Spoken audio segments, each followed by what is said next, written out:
Eu sou Mário Persona e essas são as respostas que eu dei aos que me perguntaram sobre a Bíblia.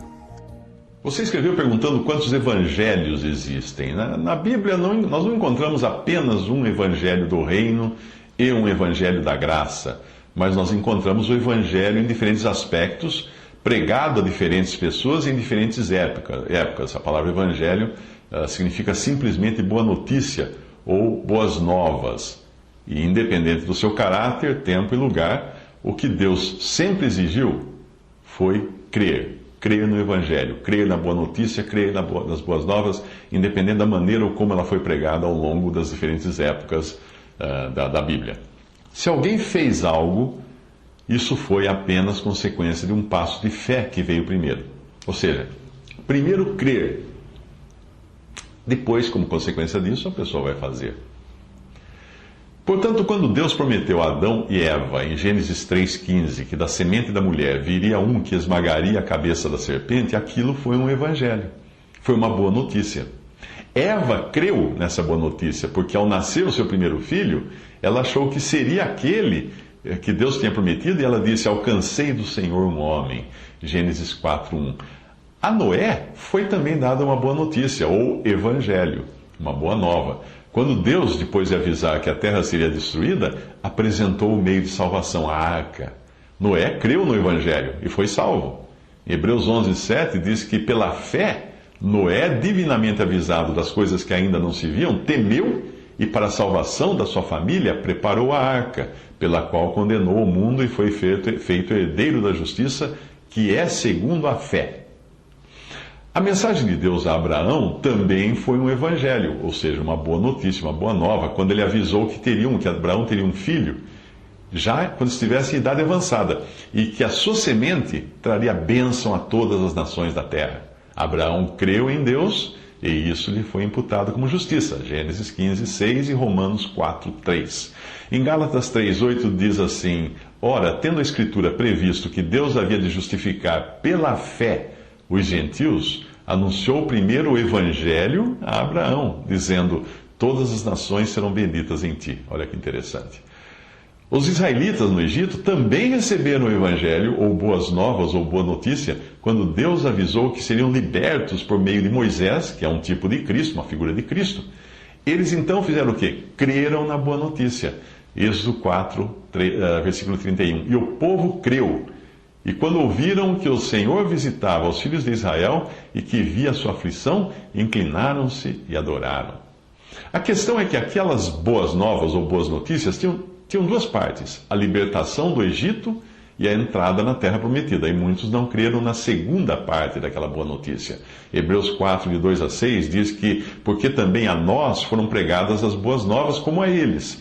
Mas a palavra da pregação nada lhes aproveitou, porquanto não estava misturada com a fé naqueles que a ouviram, e que aqueles a quem primeiro foram pregadas as boas novas não entraram na terra por causa da desobediência. No Antigo Testamento você já encontrava o Evangelho do Reino, e esse Evangelho foi também pregado por João Batista, pelo Senhor Jesus e pelos discípulos, como aparece em Mateus 4:23, Lucas 4:43, etc. Esse Evangelho do Reino não é pregado agora, mas ele será pregado no futuro, como fala Mateus 24:14. Mateus 3:2 diz que João Batista dizia: arrependei-vos porque é chegado o reino dos céus.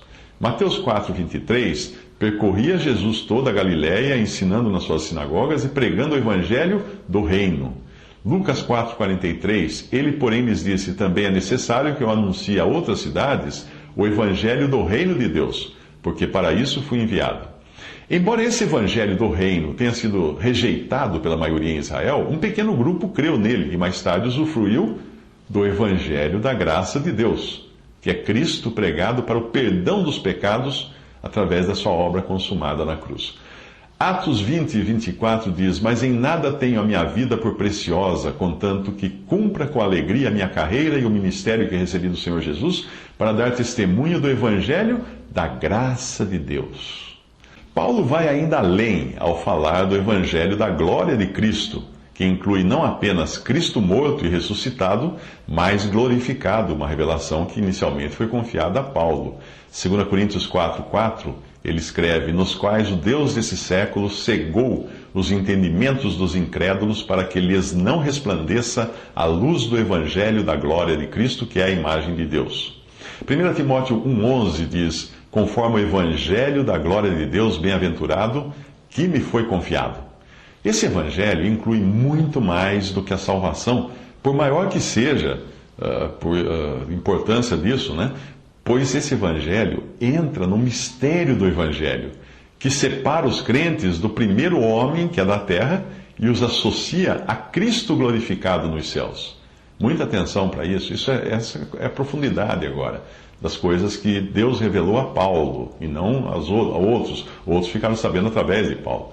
Romanos 16, 25. Ora, aquele que é poderoso para vos confirmar, segundo o meu evangelho, isso é Paulo escrevendo, e a pregação de Jesus Cristo, conforme a revelação do mistério que desde os tempos eternos esteve oculto. Em Efésios 6, 9 ele diz: e por mim, para que me seja dada ao abrir da minha boca a palavra com confiança, para fazer notório o mistério do Evangelho. O mistério do Evangelho. É coisa nova isso. No futuro, além do Evangelho do Reino, que voltará a ser pregado por um remanescente fiel de judeus, que se converterão durante a tribulação, durante o período de grande tribulação também, anunciando a vinda do Rei. Esse Evangelho do Reino será pregado anunciando a vinda do Rei, o estabelecimento do Reino. Haverá também o Evangelho eterno, pregado aos gentios, o qual é fundamental, ou fundamentado, melhor dizendo, na primeira boa notícia dada por Deus a Adão e a Eva, de que da semente da mulher viria um que esmagaria a cabeça da serpente. Apocalipse 14, 6 a 7.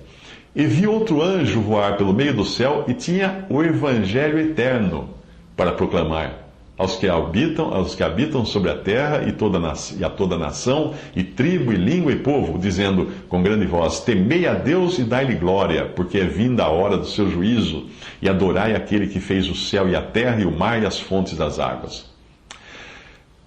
Muitos evangelhos, não? Sim. É preciso lembrar que também existe o outro evangelho, do qual Paulo fala em Gálatas. Que outro evangelho é esse? É basicamente o evangelho do homem que foi soprado pelos anjos de Satanás, pelos ministros do diabo. Gálatas 1, 6 a 12, Paulo escreve aos Gálatas: maravilho-me de que tão depressa passasseis daquele que vos chamou à graça de Cristo para outro evangelho. Ainda que um anjo do céu vos anuncie outro evangelho, além do que já vos tenho pregado, seja anátema, a palavra significa maldito, seja maldito. Por que persuado eu agora a homens ou a Deus? Ou procuro agradar a homens? Se estivesse ainda agradando aos homens, não seria servo de Cristo. Mas faço-vos saber, irmãos, que o evangelho que por mim foi anunciado não é segundo os homens, porque não o recebi nem aprendi de homem algum, mas pela revelação de Jesus Cristo. Veja que Paulo, até o evangelho que ele pregava, ele recebeu diretamente do Senhor, ele não recebeu dos outros apóstolos, ele recebeu por revelação do Senhor. Os outros apóstolos haviam andado com o Senhor Jesus o tempo todo, mas Paulo recebeu o evangelho do Senhor. A característica desse outro evangelho de que Paulo está falando aqui é que ele é um evangelho legalista, ele é um evangelho condicional, é baseado em obras, ele tem condições para você ser salvo, e condições baseadas em obras, numa tentativa de se barganhar a salvação e recebê-la por mérito e não por graça. Ele é também um evangelho que agrada ao homem, porque satisfaz o seu ego e faz com que ele seja visto e louvado por outros homens. A forma de se detectar se um evangelho é de Deus ou do homem é fácil, é simples. Pergunte assim: isso traz glória a Deus ou ao homem? Se toda a glória for para Deus, é o evangelho segundo Deus, e só pode ser recebido pela fé, porque é pura graça. Se sobrar alguma glória para o homem, para os seus feitos, para as suas obras, para o seu esforço, para a sua perseverança, é o evangelho segundo o homem, porque é baseado em suas obras. Portanto, é um evangelho maldito ou amaldiçoado. Essa é a diferença também entre o modo como Abel e Caim responderam ao evangelho de Deus que foi pregado no Éden. Eles sabiam do relato de seus pais, a partir do que os seus pais contaram para eles, eles sabiam que Deus cobriu a nudez deles e o pecado deles com a pele de um animal sacrificado, de um animal inocente, que não tinha nada a ver com a história. Assim, Abel, quando ele faz uma oferta a Deus, ele traz um animal morto. Ele imita o que Deus fez no Jardim do Éden quando matou um animal para com sua pele cobrir Adão e Eva. Portanto, Abel imita aquilo que Deus considerou um sacrifício perfeito, um sacrifício bom. Ele traz um animal morto sacrificado a Deus. Porém, Caim faz o quê? Caim tenta oferecer a Deus o fruto do seu trabalho, das suas boas obras, as coisas que ele plantou, a colheita dele. A resposta daquele que é alcançado pelo verdadeiro evangelho nunca é: eu devo fazer, então eu devo fazer isso e aquilo outro. Não, a resposta é: então eu devo crer, não é? Eu devo crer. O que precisava ser feito, Cristo já fez. Isso que eu disse agora, eu aproveitei também algumas partes, adaptei, de um livro chamado Concise Bible Dictionary, que mostra essas diferentes classes de um evangelho, de uma das boas novas que Deus pregou através dos seus profetas, apóstolos, através dos tempos.